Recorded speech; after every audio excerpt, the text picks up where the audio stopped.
नमस्कार दोस्तों, मेरा नाम डॉक्टर अरुण प्रकाश द्विवेदी है। मैं कैंसर सर्जन हूँ। दोस्तों, 5 ऐसी भ्रांतियाँ जो कि मैं कैंसर में बताना चाहूँगा, स्पेशली जो डे बाई डे हम लोग फेस करते हैं।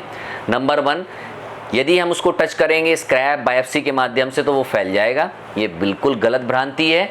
आप किसी भी तरीके से ट्यूमर को यदि छेड़ते हैं और उसका इलाज समय पे कराते हैं तो वह कभी भी नहीं फैलता है। कुछ लोग ऐसे होते हैं जो कि सुई की जांच या स्क्रैब करा के 2-2 साल तक कुछ नहीं कराते हैं और फिर बाद में यदि वो बढ़ता है तो उसमें जोड़ देते हैं कि हमने ये कराया था इसलिए ऐसा हुआ।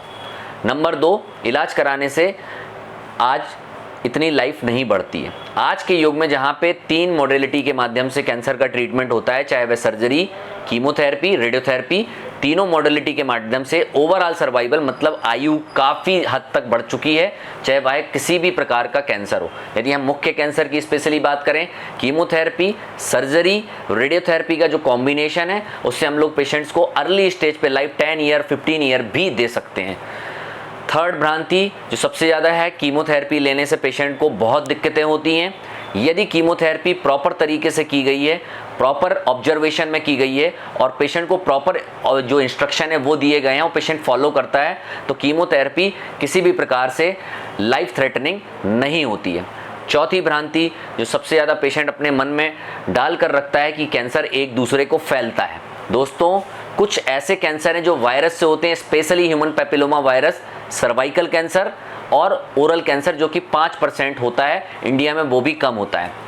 दोस्तों, ऐसे ही कैंसर में वायरस एक दूसरे को पहुंचता है। इसके अलावा ओरल कैंसर एक बच्चे या एक पेशेंट से बच्चे को नहीं फैल सकता घर में, इसी प्रकार से ब्रेस्ट कैंसर किसी भी बहन को नहीं फैल सकता, इसी प्रकार से बच्चेदानी का कैंसर किसी अन्य माताओं को नहीं हो सकता।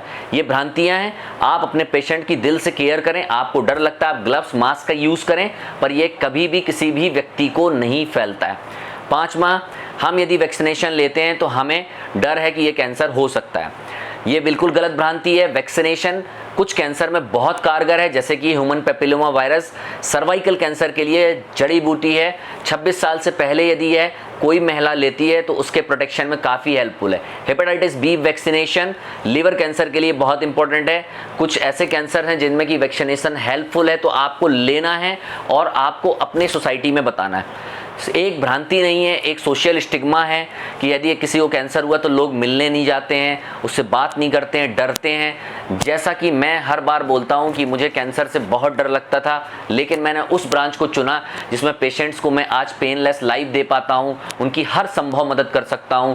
ईश्वर ने जितना जीवन दिया है वह पूरा कैंसर के लिए समर्पित है। इसी तरीके से आप भाई बहनों को भी अपने नियरेस्ट डियरेस्ट कोई भी सोशल आपके पास में कैंसर से जूझ रहा है उसकी हर संभव मदद करनी है, चाहे वो फाइनेंशियल हो, चाहे वो सोशल हो, चाहे वो काउंसलिंग हो, चाहे वो मोरल सपोर्ट हो या उसके बच्चों के कैरियर से संबंधित हो। धन्यवाद। यदि आपको भी ये लक्षण महसूस हो तो जल्द से जल्द नीचे दिए हुए नंबरों पर संपर्क करें।